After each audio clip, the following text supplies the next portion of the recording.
Imagine waking every morning knowing your body is slowly betraying you, your flesh dissolving, your nerves dying, your strength ebbing like sand slipping through fingers. Yet, despite this merciless decay, you are crowned king. Your enemies see a ruler who should be weak, broken, and forgotten, but instead you hold a sword, you lead armies, and you face death itself with unyielding defiance. This is not a story of myth or fantasy. This is the tragic truth of Baldwin IV, King of Jerusalem, known to history as the Leper King. At 13 years old, Baldwin inherited a throne embroiled in war, faith, and fragile alliances. Yet his greatest battle was against the enemy within his own body. Leprosy, a disease feared and misunderstood, would slowly ravage his flesh, deform his face, and strip away his senses. Still, Baldwin ruled with the mind and heart of a lion, his courage eclipsing his physical torment. But what does it mean to rule when your own body is your prison? What can a king teach us about dignity, identity, and courage when death is woven into his very skin? Today, we peeled back the gilded curtain of history to enter the shadows of a king whose armor was melting around him, a king whose legacy still challenges our ideas of strength and humanity. To understand Baldwin, we must first understand the world that shaped him, a world where faith, power, and survival were bound by unbreakable chains, where the divine right to rule came with a cost that few could imagine. Baldwin was born in 1161 into a world ablaze with conflict and faith. The kingdom of Jerusalem stood precariously on the edge, a beacon for crusaders and a target for enemies alike. His father, Amalric I, was a seasoned warrior king, a man who balanced diplomacy with the sword. But Baldwin's destiny would be unlike any ruler before him. From the very beginning, Baldwin's body betrayed him. As a child, he showed signs that confused his doctors: wounds that wouldn't heal, numbness in his fingers, a lack of normal sensation. By age 9, the diagnosis was whispered in the shadows: leprosy. Leprosy was more than a disease. It was a sentence of social death. The afflicted were cast out, shunned, feared as living curses. The Church declared it a divine punishment, a mark of sin. For a king, the disease was a double-edged sword, an invisible enemy eating away at the flesh and the very legitimacy of his reign. Yet Baldwin did not retreat into despair. He learned early that his strength must come not from flesh, but from spirit and mind. Tutored in Latin, theology, and strategy, he devoured knowledge like a man starving. His sharp intellect became his armor, his resolve a weapon sharper than any blade. He began to rule when he was still a boy, not merely as a figurehead, but as a sovereign whose decision shaped the fate of the Crusader states. His courtiers were torn between pity and awe. How could a boy with hands slowly wasting away command armies?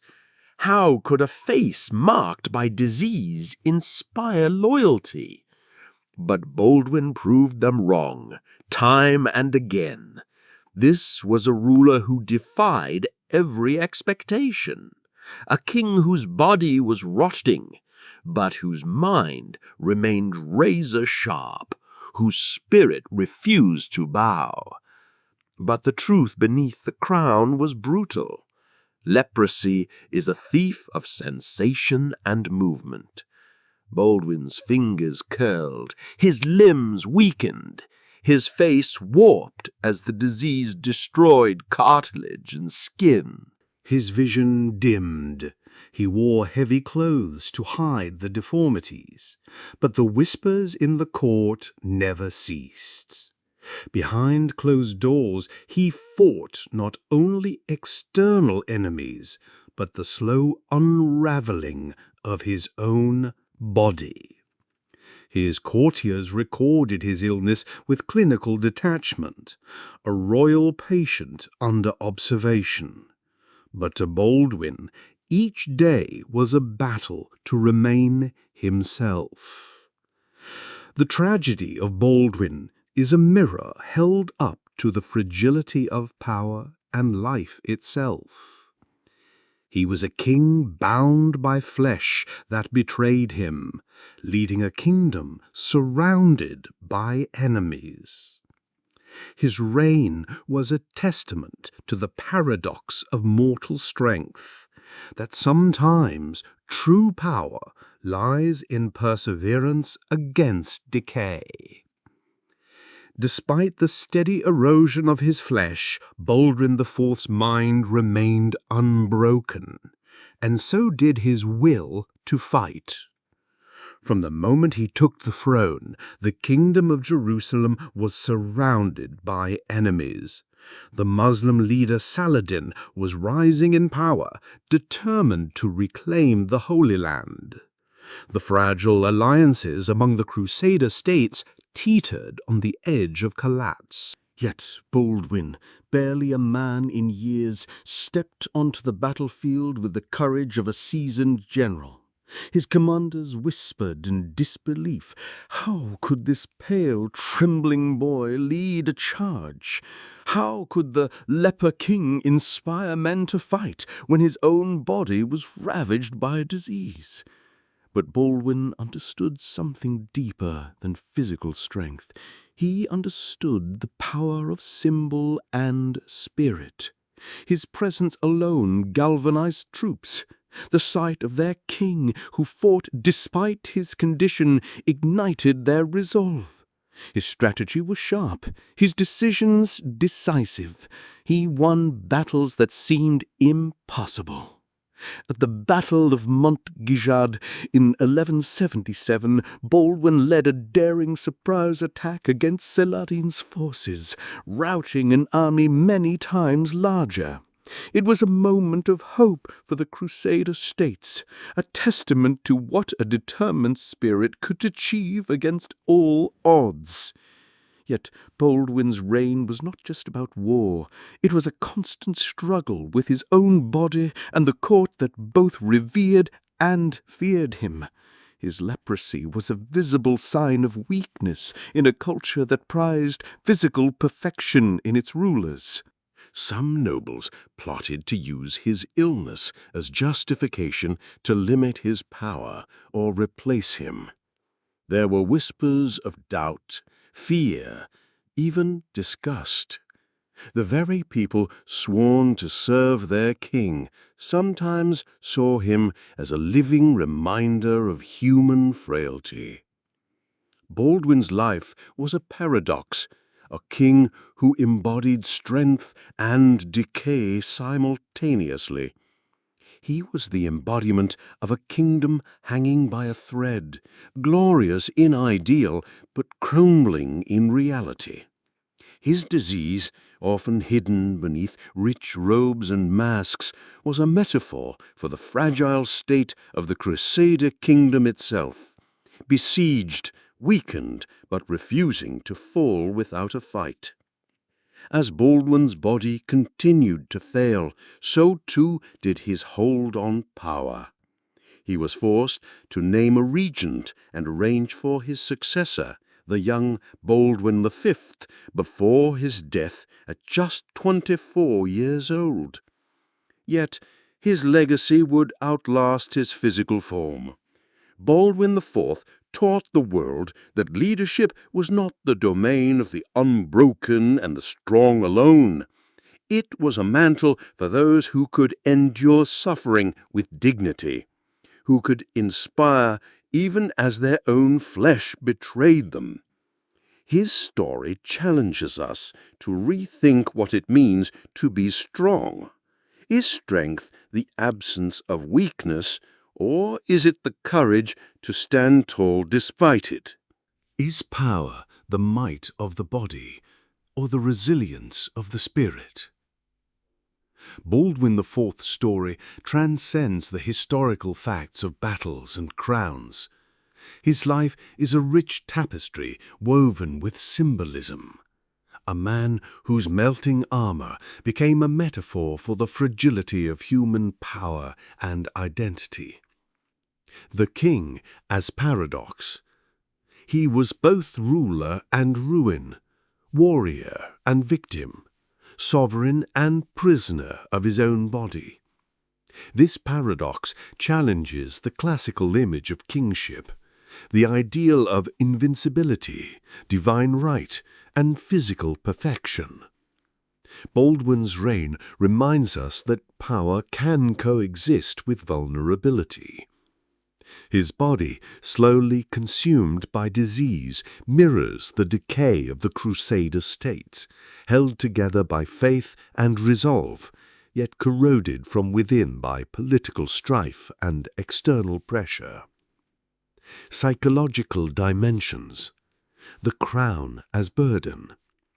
Imagine bearing the crown while your body betrays you daily. Baldwin's condition was not merely physical, it was psychological. The isolation imposed by leprosy, the awareness of his inevitable decline, the pressure to uphold a kingdom's hopes, all weighed heavily on his mind. Modern psychology might describe his experience as a profound existential crisis, grappling with mortality while carrying the weight of destiny. Myth and memory, the making of a legend. Over time, Baldwin IV has been cast into the role of the tragic hero, a figure of noble suffering and heroic defiance. His story was told by chroniclers who admired his courage and by poets who saw in him a symbol of hope and tragedy. Yet myths can both illuminate and obscure.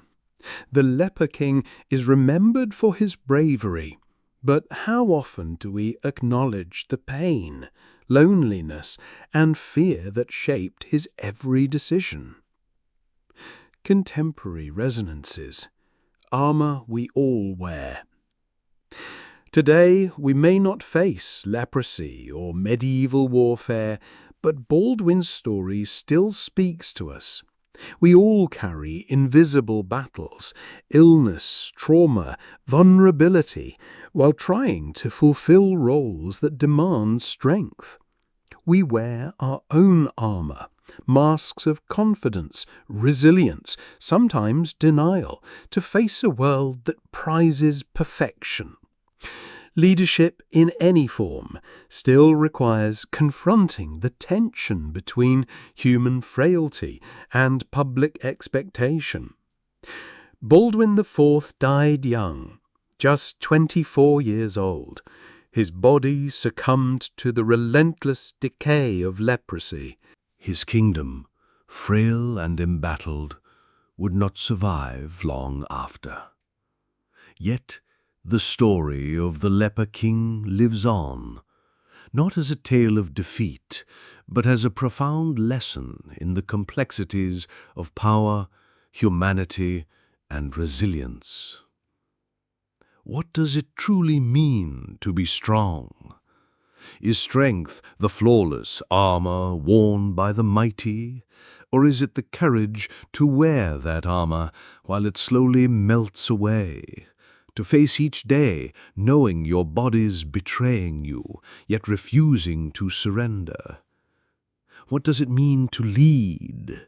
To lead is not simply to wield power unscathed, but to bear the weight of vulnerability with dignity and resolve. Baldwin IV's reign teaches us that leaders are not heroes because they are invincible, but because they are human. And what of legacy? Is a legacy measured by years lived or by the depth of courage shown in the face of inevitable decline?